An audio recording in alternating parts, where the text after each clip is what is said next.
All right, well, I think we're going to go ahead and get started. Hello, everyone. Welcome. Thank you for joining us today as we begin our series, CSI Keyboards. My name is Allie Cade, and I'm the curator of woodwinds here at the SMM. And I'm Tom Strange, and I'm Chief Curator for Sigal Music Museum. before we get started, we'd like to thank the FC Humanities, The Metropolitan Arts Commission with Alan Etheridge and Alice Rattery. Thank you very much. and the Elise Sigal Education Fund for generously supporting this series.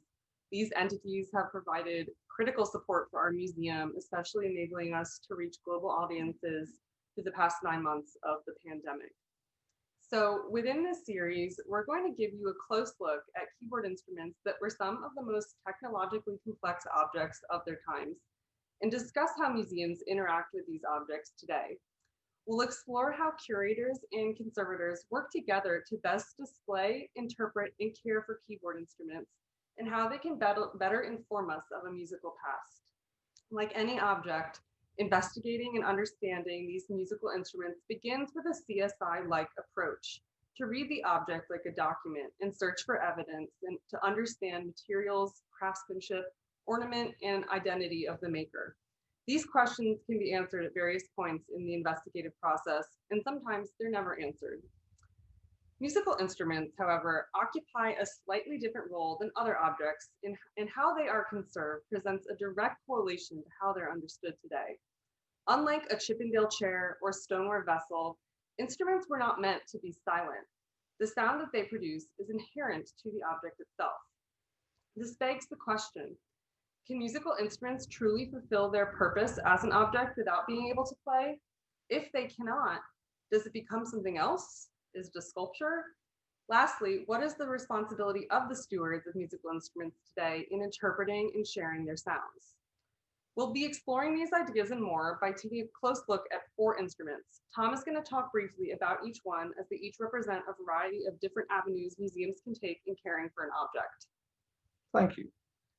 So when an instrument comes into the museum, or when it used to come into my collection, and I would show it to people, one of the first things they would ask about is, well, who made it, and how old is it? When was it made? And tell me a little something about this kind of piano. And then ultimately, if the instrument was one that doesn't play, then their next question is going to be, well, are you going to restore it?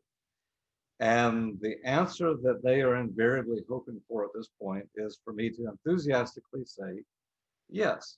And then, of course, they want to say, well, I'll really look forward to hearing it when it's playing again.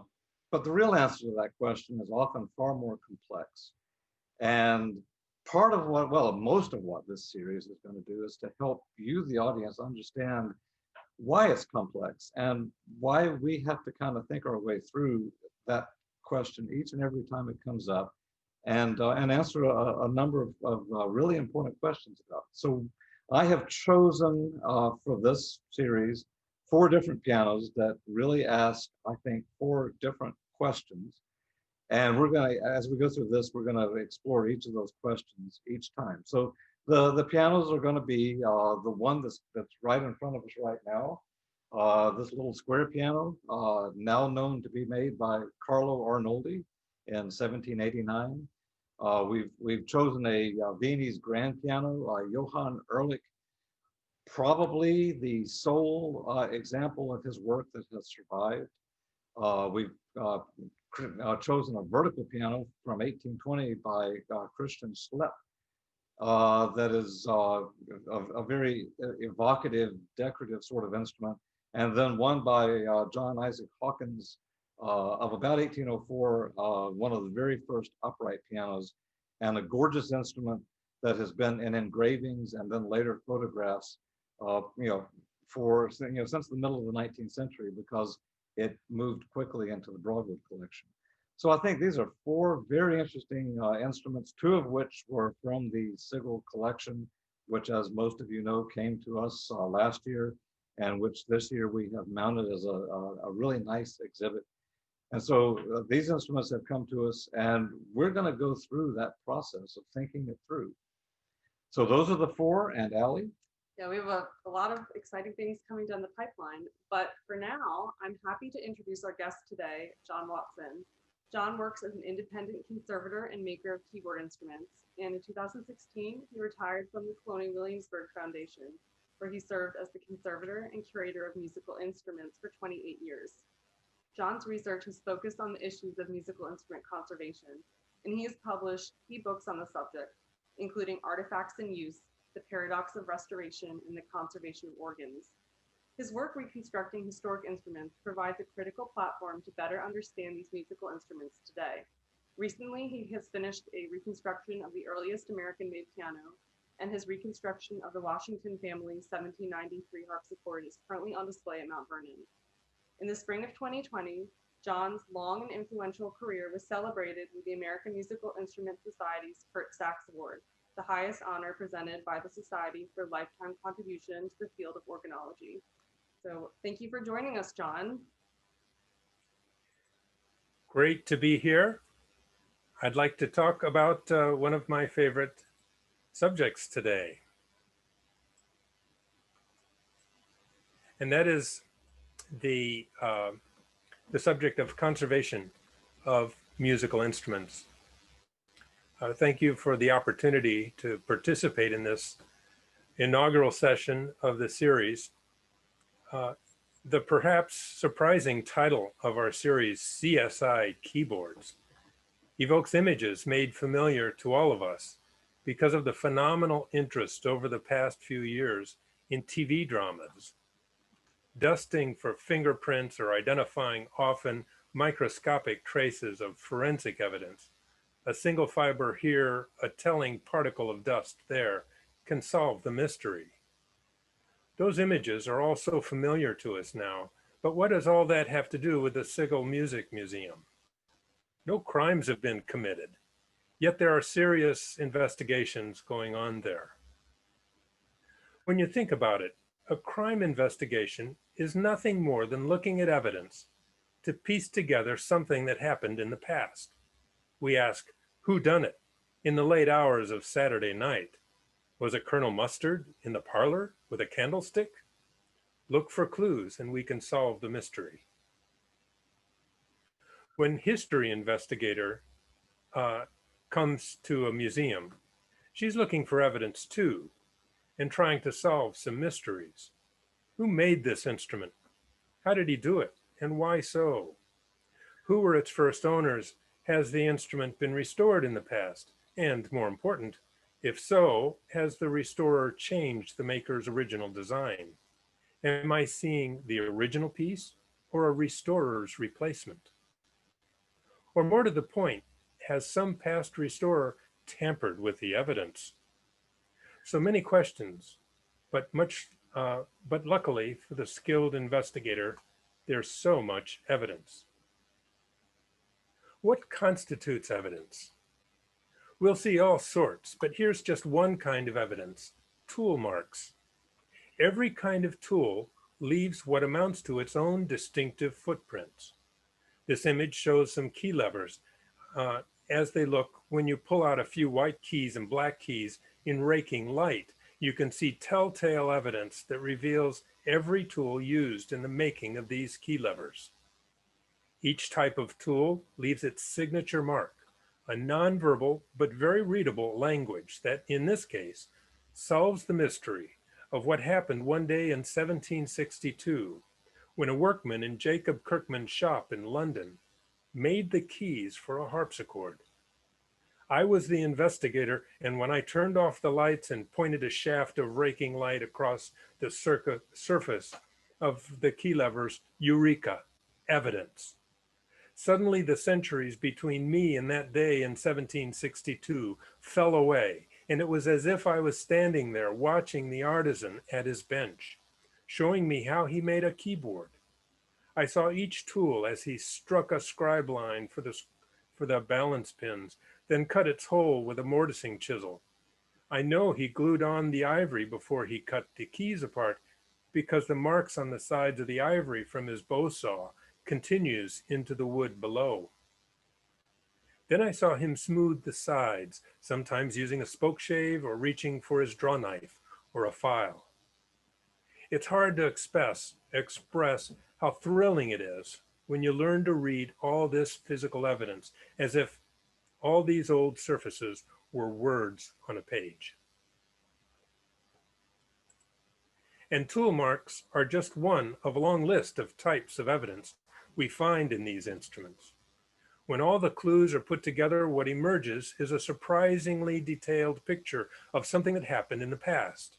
And I can't tell you how important that is to those of us who interpret the evidence and pass that history on to everyone else. This is why in museums we think of artifacts as documents. The museum label may say piano, but to piano historians like myself or Tom or Ali, it's very much also a document, a historical document full of information about the past. But a 200-year-old piano is not just a document, is it? It's also a piano. In fact, the original maker probably never once thought he was making a document. He was making a piano, a utilitarian tool for making music.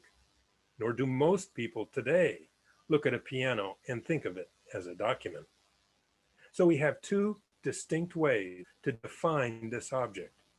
Some say it's primarily a document, and others say it's primarily a musical instrument for making music. So what does all of this have to do with restoration and conservation? Plenty.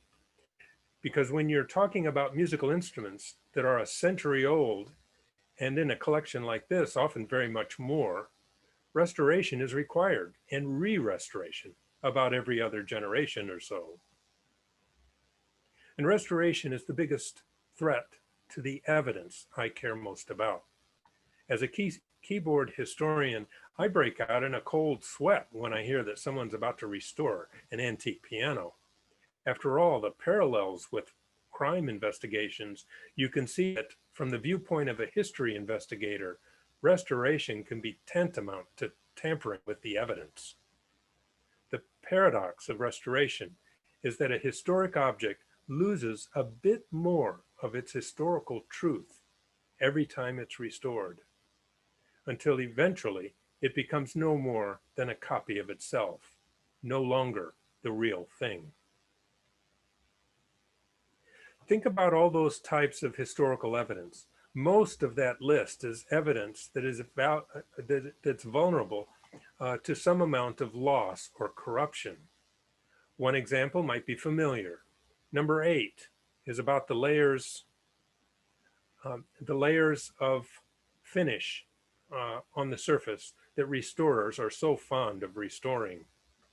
Conservators can put a microscopic sample under a microscope and interpret a fascinating history of coatings back to the original layer. You might have seen episodes of the Antiques Roadshow where someone completely refinished a piece of furniture before bringing it for its TV appearance, but then is told by the appraiser that the clueless owner just stripped away thousands of dollars worth of the object's value. Why? Because that old surface contained an important part of the object's story. The fine scratches, wear patterns, and layers of finish had been a recording of the object's passage through time. And now stripped of that history, it looks like just another piece of furniture. But finishes are not all that tends to be lost during restoration. In fact, most of the physical evidence in a historic keyboard is right on the surface, and often the first to go in a restoration. This is a very unrestored grand piano from the 1790s. Markers. A few years ago, I contributed the final part of a conservation exhibit. Markers were placed over many areas of damage. It had been given to a cabinet maker to be harvested for its mahogany and hardware, but thankfully ended up in the collection where I worked. So we put it in this exhibit, and we set it up like a crime scene with numbered markers on selected bits of evidence.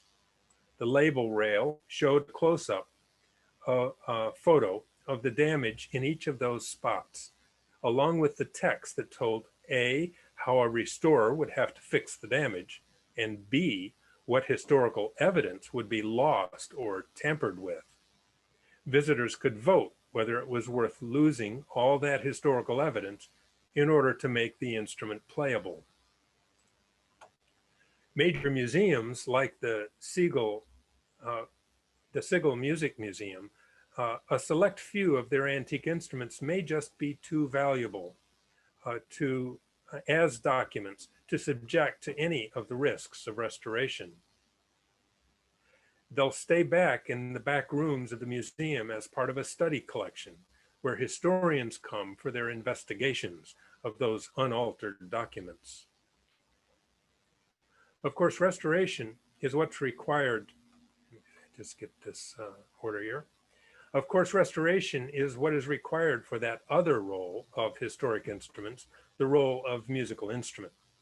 What about the instruments we do subject to restoration? Is there a way to restore a musical instrument so it doesn't lose any historical evidence? Well, it's tricky and requires some special skills and very unconventional methods. But the answer is yes. Conservators do it regularly, but their goals and methods are so different from conventional restoration that most museum conservators avoid calling their work restoration. I prefer the term restorative conservation to differentiate from ordinary restoration methods. Restorative conservation is to return an object to a working and visually attractive state, but using up-to-date methods specifically designed to preserve historical evidence. When I come back in a few minutes, we'll look at an example of how conservators approach the work of restorative conservation. Thank you, John. That was lovely, as usual. And now we get to turn our attention to the very instrument itself. So here we are. The Arnoldi is slightly behind us here. And Tom, I think we're just going to talk about the instrument for a couple minutes. Can you tell us, how did it get to the museum? When did you get it? Where did you get it? Well, I can. And then we're actually going to go through a set of photographs that will help us, look at the evidence that the detectives, in this case, yourself and myself, have collected on this instrument. And so, part of what is in that is the beginnings of the mystery of this piano. So this piano showed up about 2017, and it was on the internet, being talked about in a little kind of a chat room that we had. And all of us were reasonably well up on London-made instruments and even American-made instruments. And so we're brought with this piano, which we immediately recognize from, as you notice, it has a reverse keyboard. So the naturals are now dark. They're actually an ebony, African blackwood. The accidentals are like a fruit wood with a bone slip top on it. And that tells us right away that this instrument was made in Germany or somewhere on the continent. Invariably, the London pianos, unless it's a very, very special kind of request, would have by this time had ivory on the natural. So immediately we're looking for somebody probably with more of a German building background. And the owner of the piano, musician in New York, thought to himself that because he had bought it in New York, maybe it was an American piano all along. And so if we can go to the slide deck now.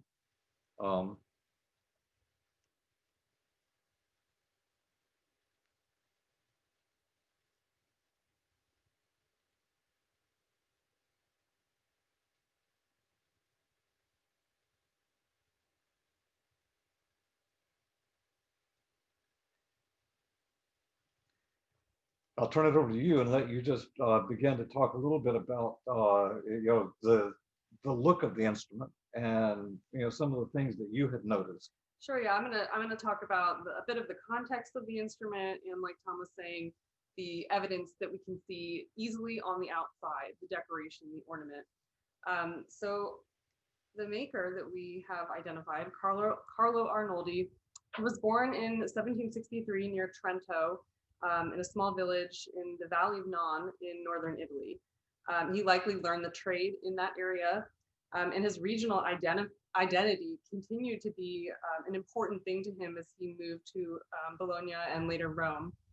While previous research has put Arnoldi in Rome by 1793, we've actually been able to adjust his timeline from looking at this instrument, confirming that he was actually in Rome by 1789 making pianos. And actually beyond pianos, Arnoldi was best known for his work with hydraulic sawmills, building one in the Eternal City. At the time that this piano was made, Rome belonged to the Papal States that controlled much of central Italy. Arnoldi made pianos throughout the 1790s and the first decade of the 19th century, experiencing many of the turbulent changes in leadership as the French Revolution and the conquest of Napoleon extended into control of the city. Rome of the late 18th century experienced significant tourism, bringing travelers from across Europe and even from the young United States, searching for inspiration from antiquity and master painters and architects as they completed the Grand Tour. However, the city was in decline from its more recent prosperity of the 17th century, with most visitors focusing solely on Rome's contributions of the past. Many goods were imported from the continent, in England if one could afford it. Arnoldi's creation of a sawmill in Rome speaks to the need for one in the city, indicating little to no local furniture production. Yet there were some craftsmen making highly ornate objects in the continental style of Louis XVI in Rome, despite the cultural downturn. Like many contemporaneous continental European furniture, the exterior aesthetics and ornament of this instrument represent a variety of traditions and movements. Arnoldi's inlaid cartouche on the nameboard features rusticated lettering and a butterfly atop a plant with leaves and berries, linking this instrument to the trend of naturalism seen on many other objects in the era. Throughout the Enlightenment, there was a great fascination with the natural world. People collected all sorts of specimens, insects, shells, fossils, and rocks, featuring them in portraiture or even wearing them on your body indicated a control and management of nature. And while unrelated to this piano particularly, I think it is interesting to point out that there was another insect that was particularly popular in Roman decorative arts, the bee of the Barberini crest, a family that rose to prominence in the late 17th century.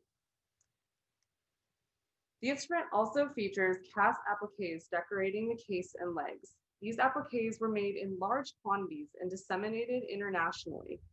Surviving trade catalogs from the era shows the increasingly popular neoclassical designs. Close examination of a loose applique actually suggests that these pieces were of ormolu, an expensive technique where gilding is applied to cast bronze. You can see the remnants of gilding on the back of this, while the others have lost their gilding over time. And that is an example of some real nice, fully intact ormolu. So it's really, really beautiful. It creates a nice striking contrast between the wood on these instruments. But and just to say, the one on the piano is from an Erard piano. Yes. That's in the Sigal Music Museum collection. And you can see it on display. But what can we learn from the inside? All right.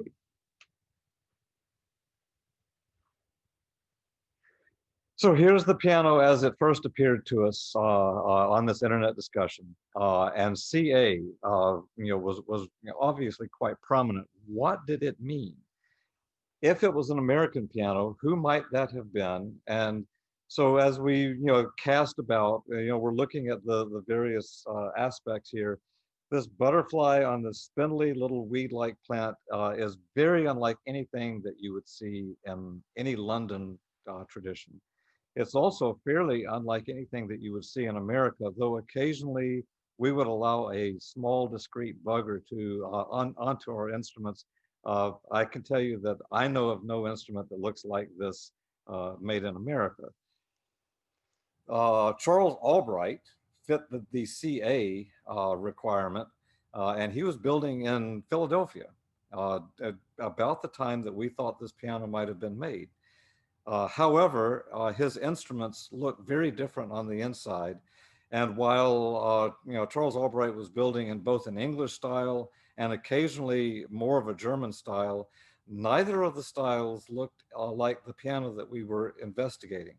So we fairly quickly were able to eliminate Albright as a possible builder, and that left us continuing to puzzle.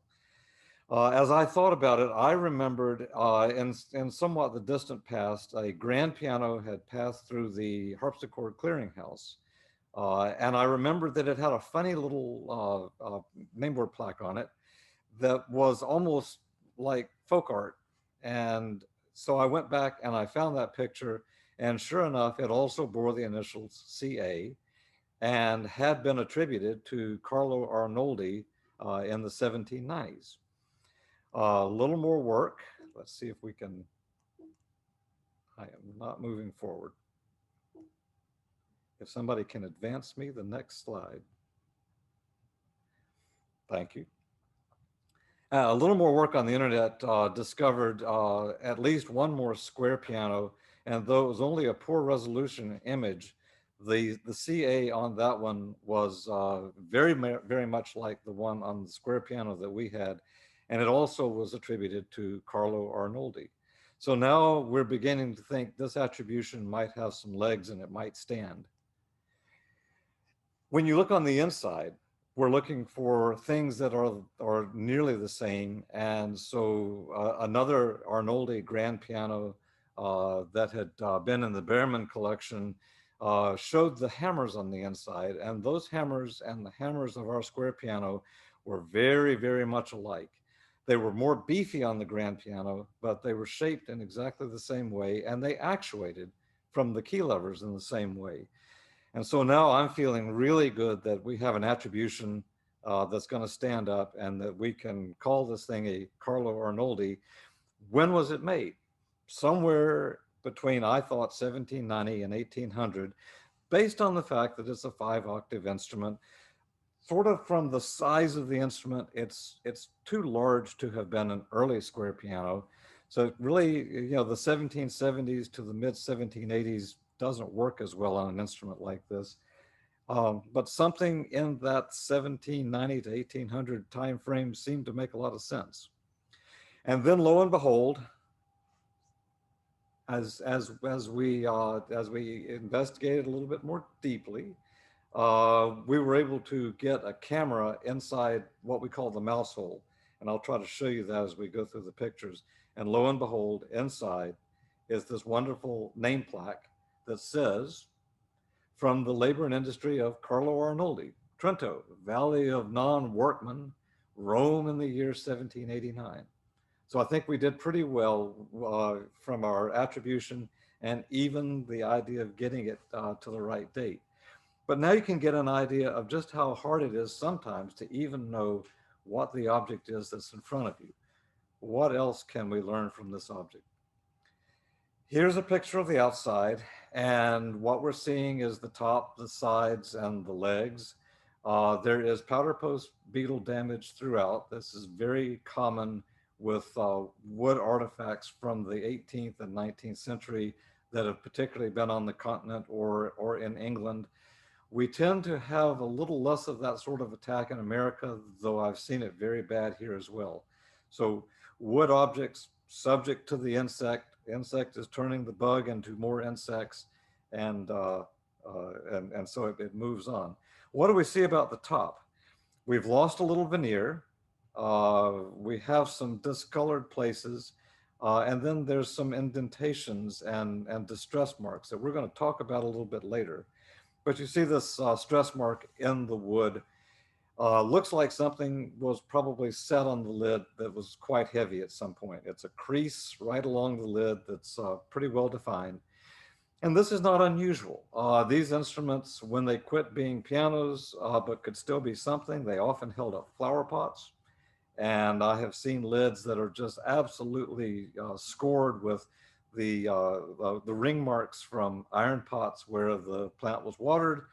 The water fell down, the water and the iron reacted with the wood, and it leaves a wonderful mark behind. So the piano is still trying to be current and still trying to serve some purpose, although that purpose may be very far away from being a musical instrument. On the bottom, we can see some telltale signs. One, of course, is that if you look very closely at that bottom picture on the top, you'll see what appears to be a single wood member that's moving diagonally from one end of the piano to the other. And so this is the bottom boards that are reinforcing this instrument, but on an English piano, they are frequently completely solid. They would have filled in all of those spaces with additional wood. Here we find the builder is taking a few shortcuts, maybe to save a little money, or maybe to save a little bit of materials. But they've decided that in this particular instance, they're going to build it in this way. And then there's some other portions, particularly on the bottom, that you see that are remnants of action stop mechanisms that were below this piano. So the one on the right, which is only a fragment now, you can see 2 screws left and one piece of wood that's sort of sticking out, was a knee lever, likely that controlled a harp stop that we're going to talk about. The one where you see my hand down there holding up a piece is some fairly new wood, on new wood. And this one leads us to the back where a second stop had been, I think, added, a pedal stop, where we could raise the dampers by some sort of external pedal. From the top, we see the reverse color keyboard, 5 octaves. The F sharp is in place. So that tells me a little something about when it was made. Most pianos didn't have that until about 1777 to 1780. So, you know, it's a little clue. It tells you a little something, probably made, you know, later than 1780, and then we can move on from there. You'll notice on the lid 2 white stains. Those appear to be fairly recent, and those are what? They are rings of where somebody set down a water glass, or the ring of the beer mug. It's always interesting to see who has used this piano, what, and where. On the inside, we can see the action with the lid off. And now you can see that we have these overdampers that are sitting there in the back. And you can begin to see the action hammers in the front. We're going to look at that more closely in just a moment. The piano is fairly dusty, but it isn't in tremendously bad shape. One would call this piano in you know, fair to good condition, given that, you know, there's broken strings and nothing is particularly at tension. If you'll advance to the next guy. So off to the side, you know, we see this little projection sticking out from the dampers, and it has a fairly crude spring that's been fashioned to push it down. And then you'll see that hole that's almost center screen to the left, and then one slightly to the right that's up higher. And through that hole was once a post of wood. And from below, that post of wood could be pushed up. And when that happened, it lifted all the dampers up off the strings. And so just like your piano at home, it would raise the dampers and allow the piano to sing freely while that was happening. If we look at the back of the piano a little more closely, you'll see 4 divots that sort of follow the hitch pin line there. And those divots, although it's harder to see in these photographs, I will tell you that they're sort of triangular. They dip down to a low point and then they shoot straight up. And the picture below is the picture of what we call a buff stop on an English piano. And you see this mechanism whereby if I move that top or that bottom lever over to the right, then the ramp will lift that piece of wood up, and that whole piece of wood will come up and press against the strings. The very same concept was being used on the Arnoldi piano to lift all the dampers up. So what we know that we're looking for now is the trace marks of where a hand stop would have once been, so that as it pushes over, it would have lifted up all of those dampers and made the dampers work. From below, if we look at those dampers and that little projection off to the side, two things occur to the detective right away. One, of course, is that that piece looks fairly crudely fashioned. The rest of this instrument is extremely workmanlike, and every cut looks like it was planned and every cut made to work. In this case, we have a cut right next to a screw hole that almost went into the screw itself, and then two smaller screws holding this projection piece on. So the detective looks at it and says, ha, the workmanship is different. It looks like it's been added at some later date. I think that this is not part of the original piano. But then as I look at the wood is not brand new. The wood is not clean and bright and happy. It's an older edition. It may have been added while the piano was still very much in original currency and still very much acting like a piano. And if I go backwards, I'll just have you guys note that in that key block to the left, on the left-hand side of the picture, you can just make out a little hole there, which was the pivot point for that earlier hand stop that used to work. And that hand stop was original to the piano.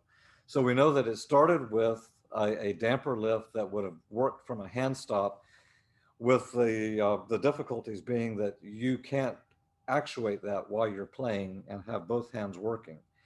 And so normally you would raise all the dampers before you began a section of a piece, or you'd have them all down and you wouldn't be able to actuate them while you're actually playing.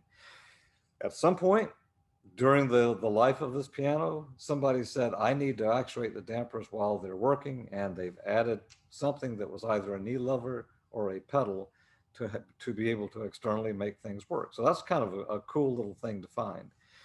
The dampers themselves present as being very original looking.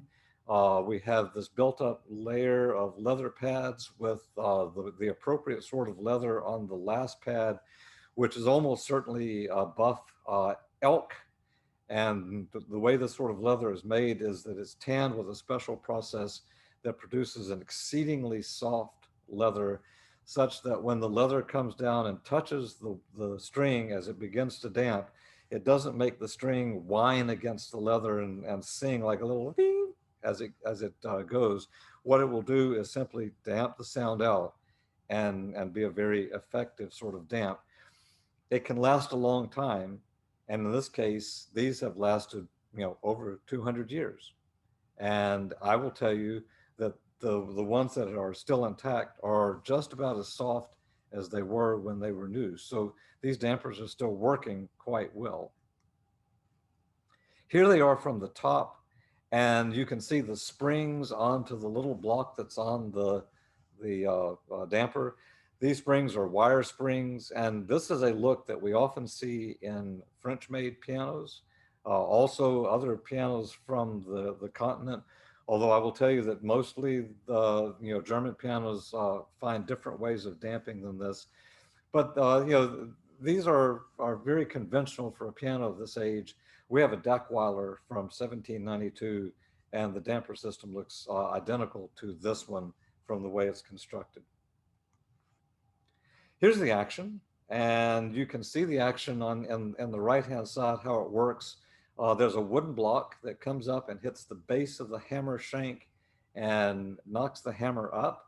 On an English piano, this would have been almost invariably a piece of wire about 1 to 1.5 millimeters diameter with a little sole leather or perhaps wooden block on the top.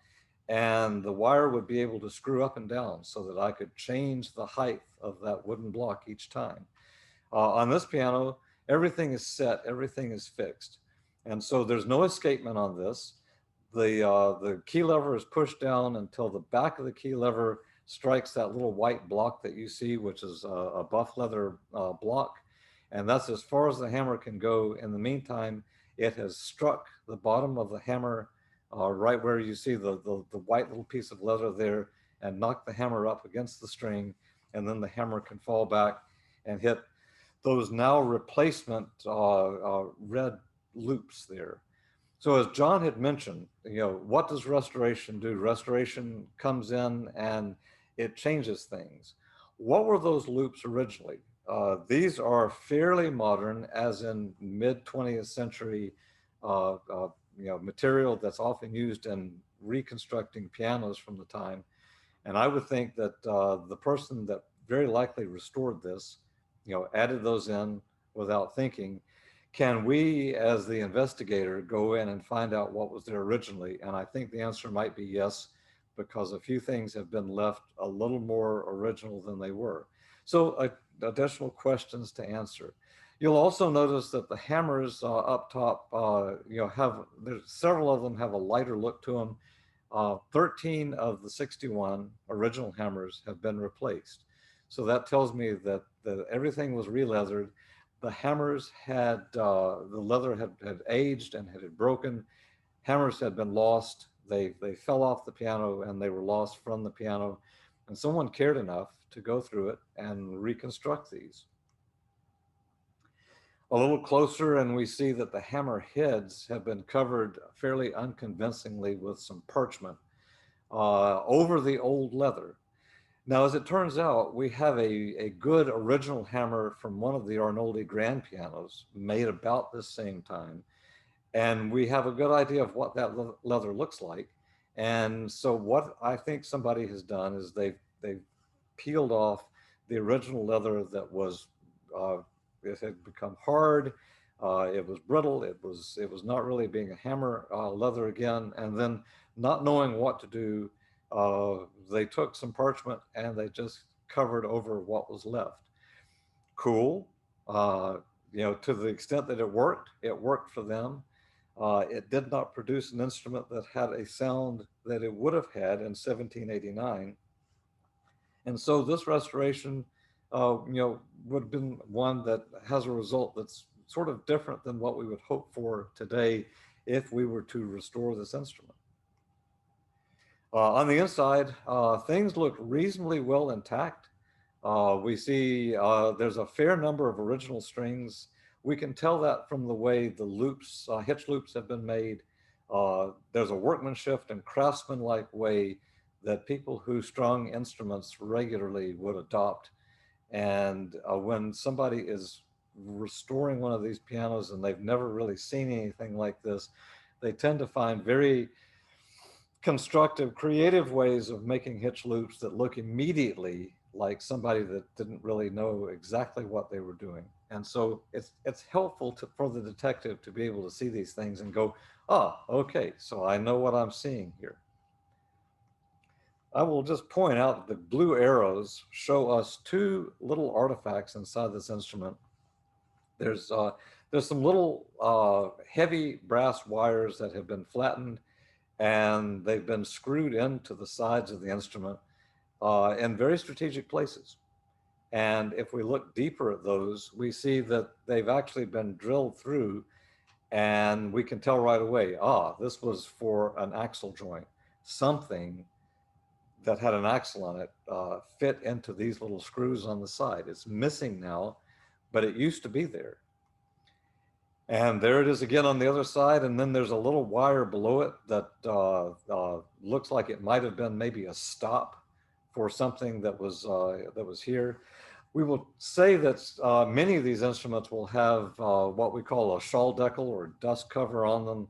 And in which case they'll have these little wires all decorated all around the inside of the case. But in this case, we have only the two that are opposite each other and clearly were designed to hold something besides some kind of a cover over the surface of the piano. And so we can find instruments that have these sort of things. John Watson has provided the black and white image on the left of an American piano that has one of these. And then on the right side and below, we have one of our lying harp pianos from the Sigal collection that has one of these on it. And you can see what it is. It's a device that essentially follows the curve of the bridge. And when it is pressed up against the strings, it would cause the string to damp very quickly, but still be able to sound. So it makes a little thump, thump, thump, thump, thump, thump, thump, thump, thump, called a harp stop. It's a very interesting sort of sound, very much of its time, and something that by the early 19th century had pretty much been passed by. So what might it have looked like? Well, I think it might have looked something crudely like this. And we've made no attempt, to reproduce an actual device here, but it was a device that came across the strings like this. And then you remember I said on the bottom there was remnants of knee lever. And sure enough, there is a hole through the soundboard, through the case, down to the bottom, and the signs of an old piece of wood that once was there. So at one time, a post came up through that hole that's now circled. It actuated a lever, and as the post pushed up, the back of the instrument rotated on those pivot points, or the back of the stop rotated and pressed against the string and made this harp stop. The tuning pins, largely but not completely original. We can see the original tuning pins with a neat workmanlike look that's fairly uniform, and then some new pins have been added. Note those two darker ones up there, and there's several more scattered throughout. They're kind of the wrong diameter because they don't really fit the instrument and they go in too deeply. The shape of their tops is altogether different than the shape of the tops of the original pins. And so for the detective, here's something else. We are looking at these pins and going, ha, they had to either find or make some pins to make this thing work. You'll see the letters that have been marked on there. Those were originally stamped, and now they've been covered in like a white paint so that the tuner would have a guide as they were tuning the piano. We do note that as we get into the upper part where we occasionally get the note for B marked, the B is stamped as a B, not H, as would have been in the German tradition. So again, it tells us a little something about the maker and the fact that we're getting more of a French and English influence rather than the strict Austrian German influence. At the back to the side of the instrument, there is a gap now. It's a fairly substantial gap between the left-hand side of the case and that hitch pin block, the spine of the instrument. It hasn't detached from the back of the case, but it has detached from this side. And everything that I see as I look at it seems to indicate that what we are looking at here is wood shrinkage away from the case versus this block actually being in motion. Those screws that are in the piano were screws that were in the piano when Arnoldi made them. Other squares, show these, and on looking at the screw, it has all the look of a good 18th century screw that was there all along. You can see where the block has moved just a little bit so that it's starting to peel away some veneer right here. Is it a significant structural change to the instrument? That's something that when we move from evidence collecting to thinking, what are the next steps for this piano, then that would be something that we would spend a little time on. Does this piano need some sort of remedy to make sure that if you put it back at tension, that it could hold tension and be a successful restoration? And then remember that the moment we return this piano back to tension, whether we play it or not, active things are happening again.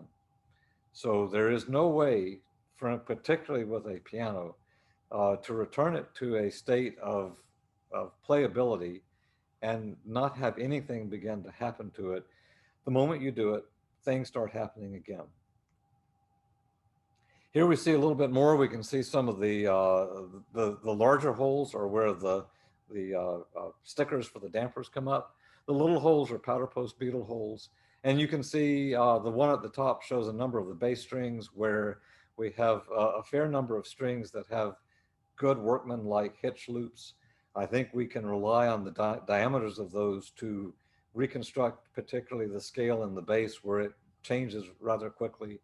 The scale through the middle part and the treble, there is one or two wires in place, just enough to kind of help be a guide.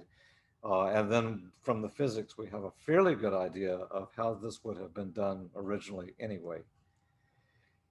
We have some pieces that are left over that were provided to us in a box. And looking at those pieces, we can see that here are 4 pieces that were part of the missing bits on the lid top. the thing is notched out for the hinge, and that's exactly where that piece is missing. But we don't have all the material that would go back. It has a little bit of epoxy on the back, and there's epoxy still left on the lid top, showing where somebody had tried a more modern adhesive approach and it didn't work. And then Ellie had shown some of these pieces. There was also a third piece that looks convincingly like the ironmongery we might find in the 18th century. It's this L-shaped piece here with a little flange or tab on it. And I'll be honest with you, I don't know where that went. And it may be an errant piece that has been included with the piano. Sometimes when these pianos come in, they come in bearing other things that have nothing to do with them. We had 3 tuning hammers that came with it, and one of them, certainly the one on the right, is very convincingly old, and it fits the original tuning pins quite well. The one that's been welded together that's very new was made to fit the newer tuning pins that they had to add. So we have 2, or in fact 3 tuning keys here, and they've been included because one works for one and one works for the other. So what's our conclusions? We have a square piano in fair to good condition, made by Carlo Arnoldi in Rome in 1789. There are, I said at the time when I was writing this, there were at least 3 grand, and now we know there are 5 grand pianos that have survived, and 3 square pianos by Arnoldi. Arnoldi had a brother who had come with him, Biagio Arnoldi, and there are 2 square pianos by Biagio that have still survived. The case is in good condition with the exception of the upper lid surface, and John's going to speak about that a little bit. And that base end of the spine hitch pin block needs to be looked at more carefully. The piano once had a hand stop to raise the dampers and a harp stop to mute the strings while playing. A pedal / knee lever stop was added at a later time. It also is now missing. The action has 13 replacement hammers of the original 61. The hammer heads have been unconvincingly parchment replacements with over the older leather, yet we have some guides on that if we needed them. Dampers are in generally good condition. Parchment hinges are decaying. 2 of the dampers are missing the buff leather pads. Paint was added to the original stamped note names during a distant restoration, and it uses the B instead of H. And then most of the strings are replaced, but a few scattered throughout would got a reconstruction of the original scale.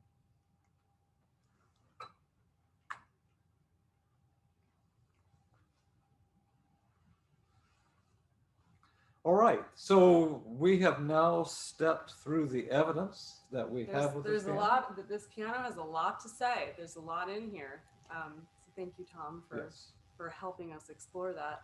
And now, where do we go from here? What's the first thing you do? We're actually going to go back to John Watson now, and he's going to give us a look at one way to begin a process of restoration for this instrument that involves the lid. So, John, if you want to go ahead and share your screen again.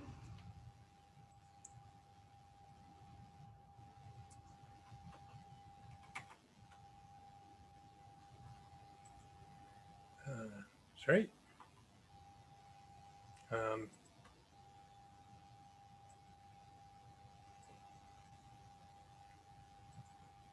Okay.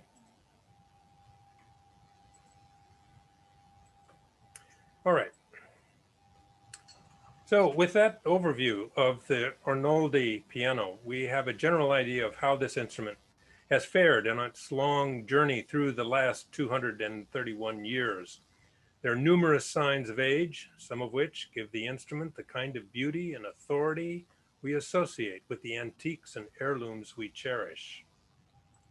The slight modeling and fine surface scratches that come from normal but respectful use over generations we fondly call patina, and it's so loved that furniture makers frequently make new furniture with simulated look of age.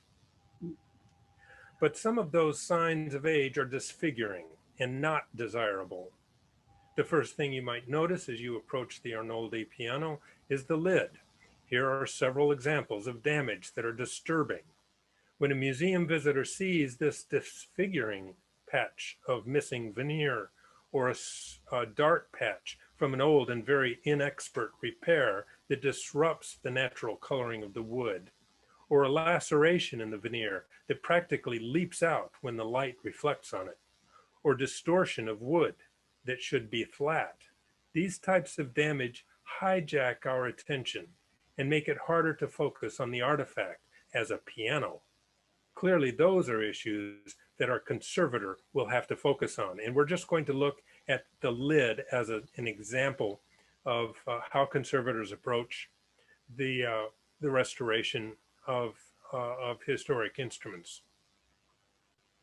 Conventional restoration methods might mean stripping and replacing the finish or the veneer or perhaps the entire lid.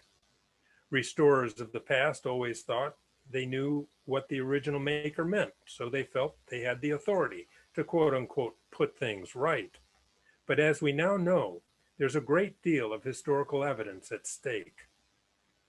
That's why restorative conservation is all about being very targeted in our treatments so that there's not collateral damage to all the potential evidence surrounding each bit of damage. The first step is accurate diagnosis, not only of the problems, but of the causes of those problems. This lid is an example of what conservators call inherent vice. The lid is bare wood on the underside and veneered on the top side, with the veneer grain running crosswise to the grain of the lid. That could have predicted several of the problems because wood reacts to changes of humidity differently across the grain than along the grain. Moisture, in all its forms, is one of the principal agents of decay that conservators have studied extensively to understand its damaging effects. Because of a phenomenon material scientists call compression set shrinkage, this unbalanced layering of veneer and wooden substrate will predictably cause the lid to become concave on the underside and convex over time on the top side. Conservators rely heavily on science not only to understand the causes of aging for different types of materials, but also for finding ways to compensate for the effects of aging. This lid became distorted because it shrunk more on the bare underside than it could on the veneered top. Logically, we can flatten the lid by swelling the underside by applying damp cloths to the concave bare side. That would actually work for a brief time. But as soon as the water evaporates, the phenomenon of compression set shrinkage would cause the lid to become not only distorted, but actually a little more distorted than it was before. This is precisely the kind of interesting problem conservators are faced with every day, and one of their best resources is to collaborate with other conservators. I remembered a colleague experimenting on a similar problem some years ago when he was doing the conservation of this desk, where the front panel of the desk is veneered on this front side. But when you fold it down for the desk surface, it's only covered with cloth and not veneer, and essentially as if there's no covering at all. It had badly distorted, just like the Arnoldi lid. My colleague tested various chemicals and settled on polyethylene glycol. Its molecular weight and resistance to evaporation proved effective, and the desk panel has remained flat now for over 30 years. So the maker's unstable construction of a lid veneered only on one side predisposed the lid to distort. Historically, restorers didn't understand much of the science of why wood distorts, and the naive repairs they often applied only added new instabilities.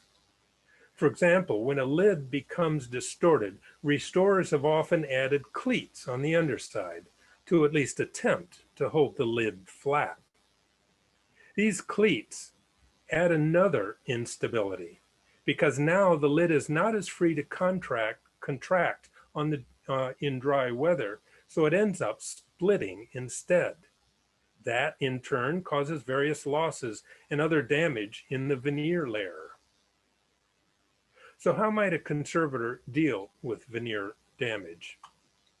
Well, in the bad old days, restorers just cut a rectangle around the damage and glued on a rectangular patch of new veneer. The problem is it's impossible to blend in a patch seam where it is crosswise to the veneer grain. When a museum object has that kind of obvious repairs, it has the look of a zombie. The damage is still visible, yet the instrument has been pressed back into service with obvious patches on its flesh. This harpsichord from 1769 came into the lab a few years ago where I was working. The inexpert veneer repairs, like the one in the lower right, were almost impossible to disguise. Notice, by the way, that the restorer also added cleats, causing the lid to split in multiple places. Conservators use more targeted methods to deal with this kind of damage. Where odd-shaped areas of veneer are lost completely, we'll add new veneer, but we'll resist the temptation to cut away any old veneer, just any of the old veneer, just for the convenience of making straight-sided patches. No, cutting patches into the odd-shaped areas of loss is not as difficult as it sounds, and it's part of the skill set of conservators. These jagged breaks are particularly disturbing to see in a museum object.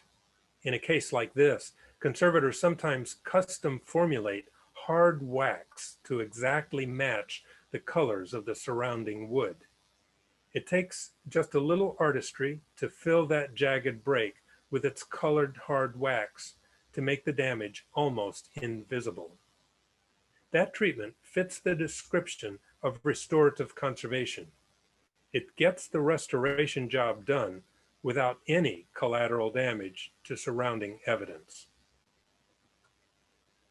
If you'll pardon the pun, all of that just scratches the surface of what a furniture conservator thinks about when approaching the treatment of this lid. We don't have time to discuss the many issues having to do with the finish. My gosh, all the evidence about Arnoldi's apparent level of training, about his veneering method, his surface preparation, and then all the evidence about how the lid was handled and sometimes abused by its owners, and evidence about other past repairs and the restorers who perpetrated them. For now, that's a keyhole glimpse into all the things Tom and other conservators have in mind as they approach every single component in the restoration of a complex keyboard instrument.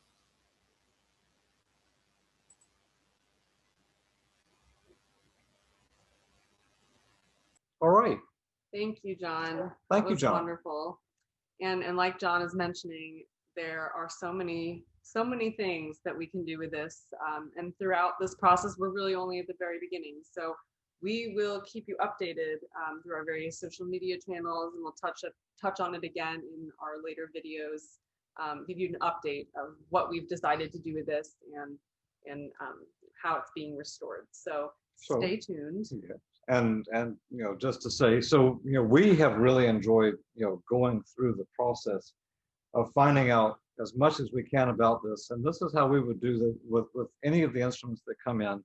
What we wouldn't normally do is have a large and diverse team like we have actually, you know, watching us now to sort of participate in this. So now you have seen the evidence.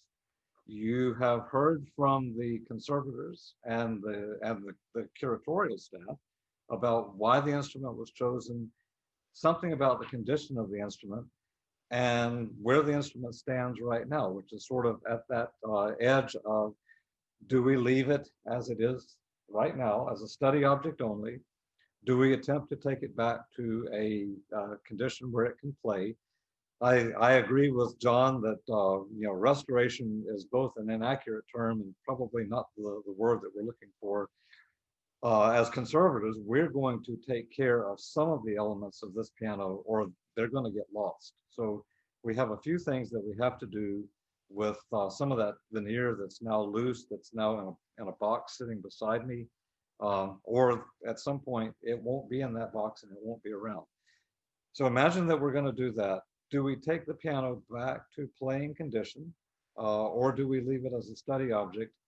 I think if we had started with that question at the beginning of this, 90% of you would have said, it's broken, let's fix it. Now you know a little bit more. So what we want to do is invite some responses from the audience. We'd love to hear back from you. If you're watching this as a recording because the time zone difference didn't work as well for you, that'll be fine. We're gonna actually give this about a month to percolate on. We have some things to think about. You have some things to think about. And as you bring forward your remarks, we're going to talk about them in an upcoming part of the lecture series. And before we end things today, I thought we would actually do a little bit of a Q&A with Tom and John. So John, if you want to turn your microphone back on, I'm going to take a look at the questions section. And if you have any, now is a good time to write it on in there. And we'll pick some out and discuss them.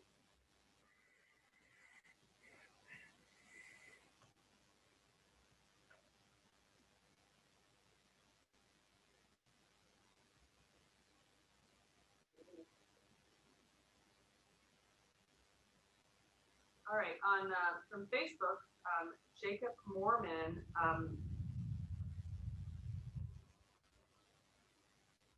Do you want to talk about other examples of the Hawkins pianos or other instruments that he has made? Well, I will tell you that there are 3 known surviving instruments by Hawkins. 2 of them are actually in the Sigal Music Museum collection. And so we're actually going to be talking at length about the Hawkins upright piano in episode 4 of CSI Keyboards. The Hawkins, because of the importance of this man as a maker, because of the relative lack of instruments that we have to actually study, and because the Hawkins that we now have on display is a gorgeous display item, but is in fairly wretched condition as a piano on the inside. You know, I feel like this is one of those clear cases where it should be a study object only. But we're going to go through a little bit of that thinking and talk about this piano and allow everybody to have a little thought and input into what we're seeing. Nancy Allen wants to know where is the wormhole in which you found the information about Arnoldi? Oh, okay. And John can say a little bit about this too, but on all square pianos, when we lift the lid right behind the name board, going into this area here, which is called the sound box, there's a little rectangular opening, and we call that opening the mouse hole. I think it was originally called the mouse hole at the time, but so few of the elements of an instrument are normally described by the builders as they're building them.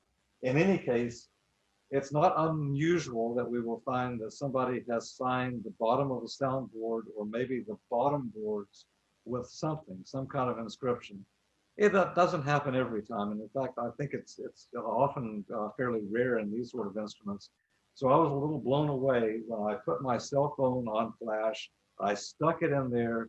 I took some blind pictures. I pulled the cell phone out, and lo and behold, there's a name. And it's kind of like, well, I didn't know that was going to work that well. But that's what happened. Right. Andrew Sigal would like to know, do curators of other types of objects, for example, cars, airplanes, furniture, jewelry, have the same philosophy about conservation as you do with pianos? John's going to get that. Yep, that's a John question.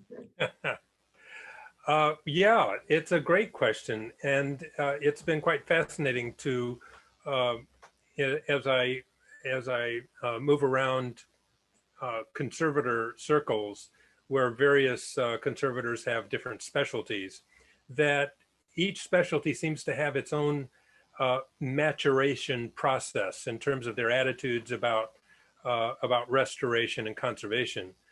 For instance, I think one of the earliest specialties to get very, very serious about conservation and preservation is paper archives.